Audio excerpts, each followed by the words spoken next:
নমস্কার, তোমাদের সবাইকে সানা স্মাইল এডুকেশন সেন্টারে স্বাগত জানিয়ে আজকের ক্লাসটি শুরু করছি। আজকে তোমাদের সঙ্গে আলোচনা করব তোমরা যারা সপ্তম শ্রেণীর প্রথম পর্যায়ক্রমিক মূল্যায়ন পরীক্ষা দেবে তোমাদের জন্য রায় ও মার্টিন প্রশ্ন বিচিত্রা থেকে আজকে সমাধান করব সপ্তম শ্রেণীর পরিবেশ ও বিজ্ঞান বিষয়ে মডেল নাম্বার 1 অর্থাৎ 1 নম্বর স্কুলের যে সমস্ত ছোট ও বড় প্রশ্নগুলি আছে তার সমস্ত প্রশ্নের উত্তরটি সমাধান করে দেখাবো। চলো দেরি না করে মূল বিষয়ে যাওয়া যাক। তার আগে বলি তোমাদের প্রথমেই জানাই যে তোমাদের প্রথম পর্যায়ক্রমিক মূল্যায়ন এবার 30-এ হবে। চলো তার আগে দেখাই তোমাদের সিলেবাসটা একটু। প্রথমে দেখো কোন কোন অধ্যায় থেকে তোমাদের ফার্স্ট ইউনিট টেস্ট পরীক্ষা থাকবে। একে আছে ভৌত পরিবেশের তাপ, এই অধ্যায় থেকে দেখো থাকবে 10 নম্বর। কত কত নাম্বারগুলো থাকবে? 4 নম্বরে একটি, 2 নম্বরের 1 নম্বরে দুটি আর 2 নম্বরে দুটি।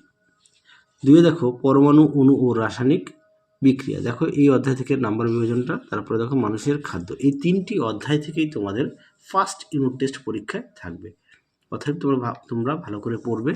দেখো প্রথমেই আমরা মূল বিষয়ে চলে যাই। প্রথমেই সমাধান করো ফিজিক্যাল সায়েন্স। একে আছে সঠিক উত্তরটি নির্বাচন করে লেখো। একে আছে লিনতাপ পদার্থের অবস্থার পরিবর্তন ঘটায়, অপশান সি। 2 দেখো ফুটন্ত জলের তাপমাত্রা ফারেনহাইট স্কেলে হবে, উত্তরটা হবে 212 ডিগ্রি ফারেনহাইট, অপশান বি। 3 দেখো এসআইতে তাপের একক হলো, উত্তরটা লিখবে অপশান বি জুল। 4 আছে বাষ্প থেকে তরলে পরিণত হওয়ার ঘটনাকে বলা হয় ঘনীভবন, অপশান বি। 5 আছে তাপ হলো এক প্রকার শক্তি, অপশান সি। 6 আছে এ মৌল দুটি ইলেকট্রন বর্জন করলে তার চিহ্ন হবে, উত্তরটা লিখবে বি, অপশান।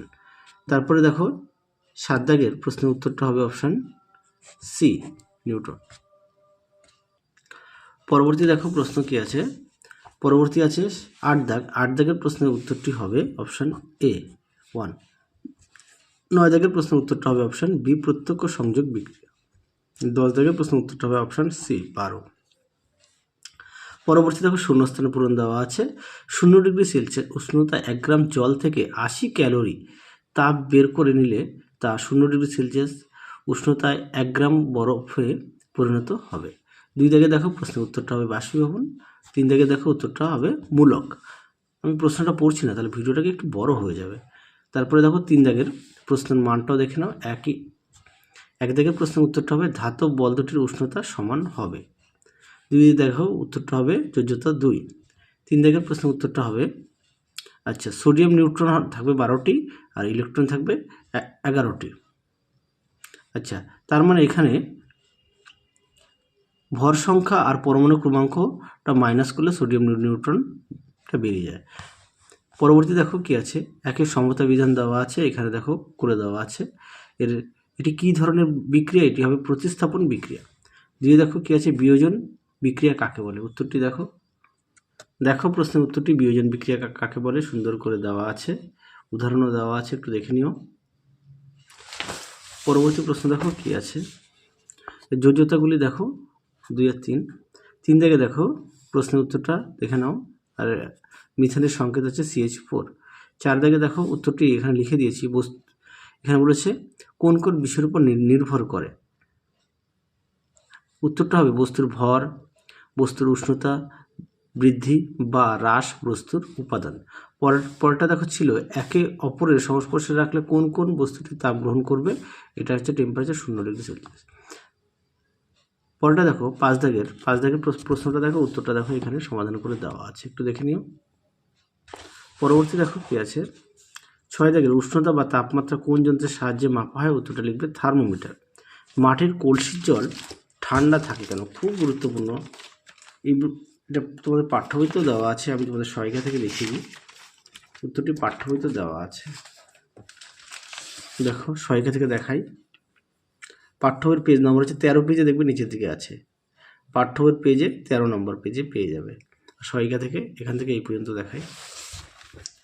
পরবর্তী দেখো লাইফ সায়েন্সটা সমাধান করব। কি আছে, একে আছে খাদ্যে যে উপাদানের অভাব হলে রাতে দেখতে কষ্ট হয় তা হলো, উত্তরটা লিখবে ভিটামিন অভাবে, অপশান এ। 2 দেখো মানুষের চুল ও নখে যে প্রোটিন থাকে তার নাম হলো, উত্তরটা লিখবে ক্যারোটিন, অপশান এ। 3 দেখো জলে গুলে যায় এমন একটি ভিটামিন হলো, উত্তরটা লিখবে ভিটামিন বি, অপশান বি।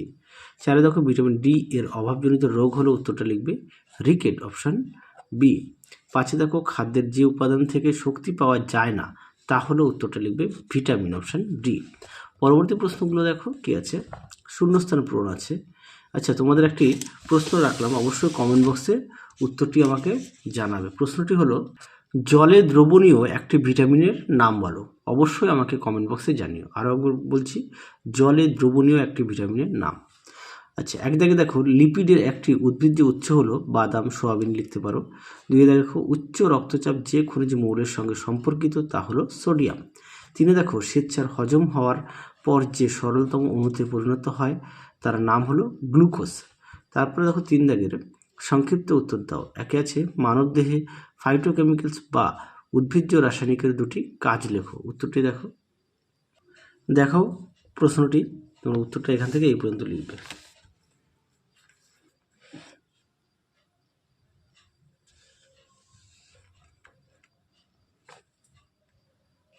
পরবর্তী প্রশ্ন দেখো 2 দাগের সংশ্লেষিত খাদ্য কাকে বলে।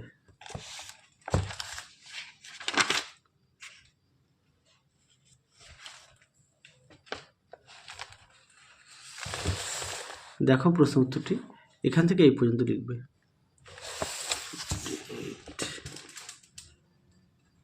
পরবর্তী দেখো 3 দাগের কি বলেছে, উদ্ভিদের খাবার তৈরির জন্য প্রয়োজনীয় যে কোনো দুটি উপাদানের নাম লেখো। তোমরা সূর্যালোক ও জল লিখতে পারো।